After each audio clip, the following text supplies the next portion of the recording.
ഞങ്ങളുടെ ഗ്രാമത്തെ രഥോത്സവം ആയതുകൊണ്ട് തന്നെ ഒരാൾ കല്യാണത്തിന് വിളിച്ചിരുന്നു. അപ്പോൾ പോകാനൊന്നും എനിക്ക് പറ്റിയിരുന്നില്ല കേട്ടോ. ഞങ്ങളുടെ ഗ്രാമത്തെ കൊടിയിറക്കമാണ് കേട്ടോ. അതിൻ്റെ ലാസ്റ്റത്തെ നിവേദ്യമാണ് വെച്ചേക്കുന്നത്. തലേ ദിവസത്തെ ഫംഗ്ഷൻ ആയിരുന്നു പോകാൻ പറ്റാഞ്ഞ്. കല്യാണ ദിവസമെങ്കിലും പോകണമല്ലോ.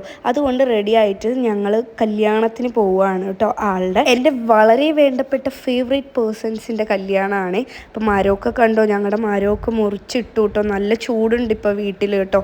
ചൂടെന്ന് പറഞ്ഞാലും പോരാ, ചുട്ടിട്ട് കണ്ണടക്കം പൊള്ളുന്ന ആ ഒരു ചൂടാണ് പാലക്കാട് നടന്നുകൊണ്ടിരിക്കുന്നത്. അങ്ങനെ ആളെ ഒരുങ്ങാനൊക്കെ കുറച്ച് സമയം എടുത്തിരുന്നു കേട്ടോ. പക്ഷെ സാരമില്ല, നമ്മൾ കുറേ പേര് വെയിറ്റ് ചെയ്തിരിക്കുകയായിരുന്നു.